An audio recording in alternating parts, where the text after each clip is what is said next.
नमस्कार, MG TV में आपका स्वागत है। मैं हूं रंजीत छाबड़ा। आइए चलते हैं खबरों की ओर। शासकीय अनुदान प्राप्त शिक्षक एवं कर्मचारी संगठन की जिला इकाई द्वारा प्रांत संगठन के आह्वान पर गांधी मैदान में 1 दिवसीय धरना प्रदर्शन कर पेंशन सहित 6 सूत्रीय मांगों को पूर्ण करने राज्य सरकार से मांग की। शिक्षक दिवस का बहिष्कार कर चलाए गए 1 दिवसीय धरना आंदोलन पर संघ जिला अध्यक्ष ठाकुर हेमंत सिंह ने कहा कि राज्य सरकार को भेदभाव भुलाकर न्याय देना चाहिए। शासकीय अनुदान प्राप्त शिक्षक कर्मचारी संगठन जिंदाबाद जिंदाबाद जिंदाबाद शासकीय अनुदान प्राप्त शिक्षक कर्मचारी संगठन जिंदाबाद जिंदाबाद जिंदाबाद जिंदाबाद जिंदाबाद जिंदाबाद अनुदान प्राप्त शिक्षक कर्मचारी संगठन जिंदाबाद जिंदाबाद जिंदाबाद पेंशन लेकर रहेंगे लेके रहेंगे लेके रहेंगे पेंशन लेकर रहेंगे लेके रहेंगे लेके रहेंगे जिंदाबाद अनुदान प्राप्त शिक्षक कर्मचारी संगठन जिंदाबाद जिंदाबाद अभी तो ये अंगड़ाई है आगे और लड़ाई है अभी तो ये अंगड़ाई है आगे और लड़ाई है अभी तो ये अंगड़ाई है आगे और लड़ाई है पेंशन हमारा अधिकार लेकर रहेंगे लेके रहेंगे लेके रहेंगे पेंशन हमारा अधिकार लेकर रहेंगे लेके रहेंगे लेके रहेंगे पेंशन हमारा अधिकार लेकर रहेंगे लेके रहेंगे लेके रहेंगे। नारा एक सूत्री मांग का लग रहा है, लेकिन आपकी जो विज्ञप्ति है इसमें 6 सूत्र दिए हुए हैं, तो ज़्यादा महत्वपूर्ण पेंशन है ऐसा मान रहे हैं क्या? 6 सूत्र में नहीं, सभी महत्वपूर्ण हैं।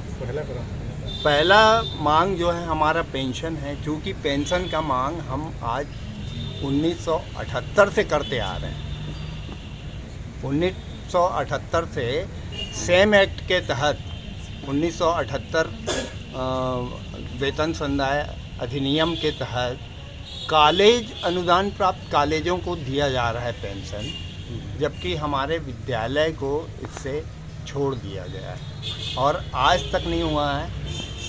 तो 78 से 44 साल हम लोग को लड़ते लड़ते हो गया। एमपी से लड़ रहे हैं, यहाँ 22 साल हो गया और आज तक लंबित है। इसलिए प्रथम मांग और प्रमुख मांग पेंशन ही है जी।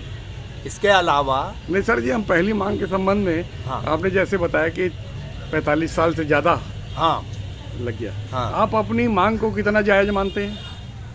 पूरी तरीके से जायज़ है, तो क्योंकि आज स्थिति ये है कि पेंशन तो सबका अधिकार है। जो राजनेता लोग होते हैं, लोकतंत्र में आए, एक दिन विधायक बना और वो पेंशन लेते हैं। और दुर्भाग्य की बात ये है कि कोई विधायक बनता है उसका पेंशन अलग, सांसद बनता है उसका पेंशन अलग। ये इस तरीके से जो 5 बार चेंज होके विधायक सांसद बन के 5 बार पेंशन ले रहे हैं। नहीं, लेकिन आप जो बता रहे हैं वैसा तो पंजाब में नहीं होता। पंजाब में जो सरकार आई है अभी उनने बंद किया है, एक ही दिया है, अभी अभी बंद किया है। मान सरकार जो आई है वो उनने अभी अभी बंद कर दिया है कि अब केवल एक पेंशन ही मिलेगा जी।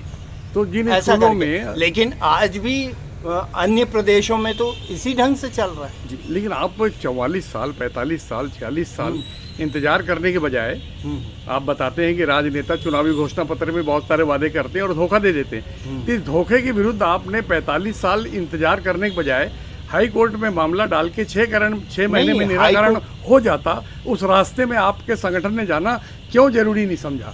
हाई कोर्ट में भी लंबित है ये मांग, हाई कोर्ट में भी हम गए हैं और लंबित है। इतना लंबा कभी चलता नहीं। अभी हाई कोर्ट सुप्रीम कोर्ट में 50 साल मामले चलते नहीं है। पूर्व के पदाधिकारी लोग नहीं गए इस ओर, हाँ। केवल मांग सरकार से ही मांग करते रहे।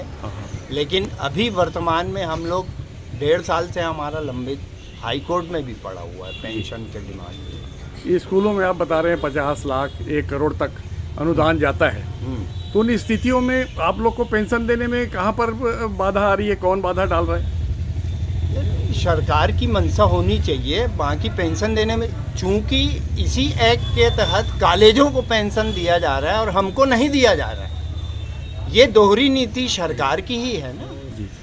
दूसरी प्रमुख मांग कौन सी है आपकी?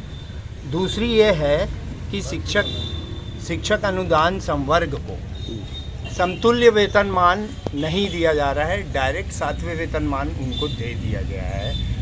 और रमन सरकार 2018 में, जुलाई 2018 में दिया गया है उनको, है ना।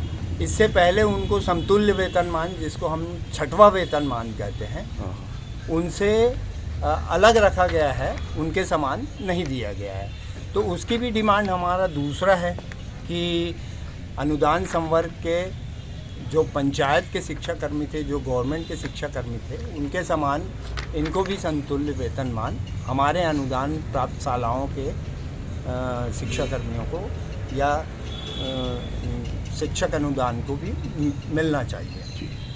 तीसरा ये है कि उनका पद नाम, अब शिक्षाकर्मी नाम हटा दिया गया है गवर्नमेंट से, सहायक शिक्षक, शिक्षक और व्याख्याता LB कर दिया गया है।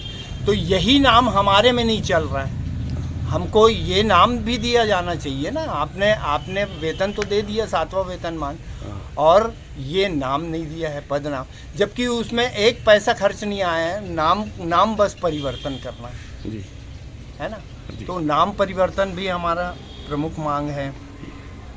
फिर शासन ने 2 वर्ष, अब शिक्षाकर्मी वो ही हटा दिया है, 2 वर्ष भी किसी का हुआ था उसको संविलियन कर दिया है राज्य सरकार ने अपने कर्मचारियों को, जबकि हमारे यहाँ आज भी शिक्षाकर्मी चल रहा है है ना।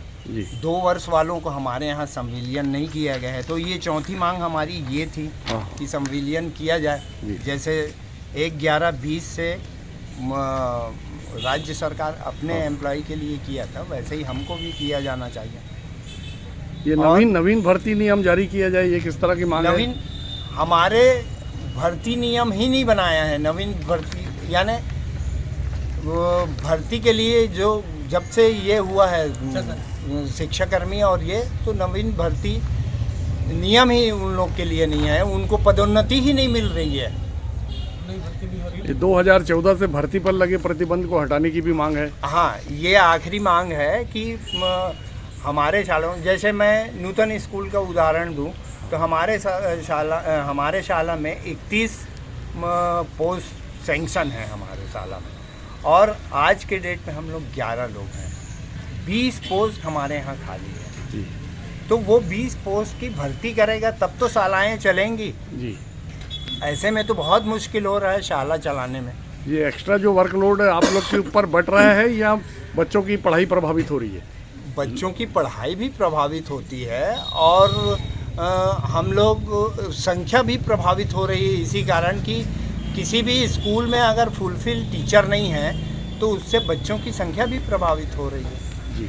ये पूरा प्रांत व्यापी जो आपका आंदोलन है, हाँ, ये 1 दिवसीय है या अनिश्चितकालीन है? 1 दिवसीय है, पूरे प्रांत भर जिला मुख्यालय में बैठे हुए हैं जी।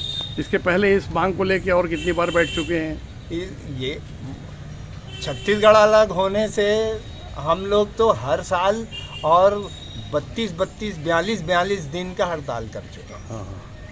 तो अब ये क्रमशः किस तरह आंदोलन किस तरह आगे बढ़ाने की योजना है? 2018 सितंबर 5 सितंबर से ही बैठे थे और 6 सितंबर को ख़त्म हुआ था जी। ये आंदोलन किस तरह बढ़ेगा? 6 अक्टूबर को ख़त्म हुआ था 5 सितंबर से, और उसमें 7वां वेतनमान हमको ज़रूर मिला था जी, लेकिन हमारी ये प्रमुख पेंशन की मांग वहाँ पे भी नहीं हो पाया था जी। अब ये डेमोक्रेटिक आंदोलन से अगर हल निकलता हुआ नहीं दिखता है हम लोग, तो फिर विकल्प क्या है आप लोग के पास? नहीं, ये अब प्रदेश अध्यक्ष इन पर आगे की रणनीति बनाएंगे, योजना बनाएंगे कि आगे क्या किया जाना चाहिए। ये रोज दिन की हड़तालों से हाँ, आप लोग तो परेशान अपनी जायज़ मांगों के लिए हैं ही, हाँ, लेकिन बाकी लोगों को भी सफ़र करना पड़ता है, उन पालकों को भी सफ़र करना पड़ता है जो स्कूलों में बच्चे भेजते हैं। ये सारी अप्रिय स्थितियाँ ना आए, उससे बचने के लिए क्या तरीका उचित रहेगा आपकी दृष्टि में? अब सामूहिक रूप से जब प्रदेश मीटिंग होती है तो उस पर योजना बनती है और फिर फैसला लिया जाता है। ये जिला इकाई की लेवल पे हम लोग फैसला नहीं ले सकते हैं जी। मतलब ये आंदोलन जो क्रमशः राज्य संगठन के निर्देश पर ही बढ़ेगा, है ना? हाँ, पर ही होता है और आगे उसी के अनुसार उसके निर्देश का पालन हम लोग करते हैं। ओके। अभी लेते हैं एक छोटा सा ब्रेक। आप देखते रहिए MGTV, क्योंकि खबरों का सिलसिला यहाँ थमता नहीं।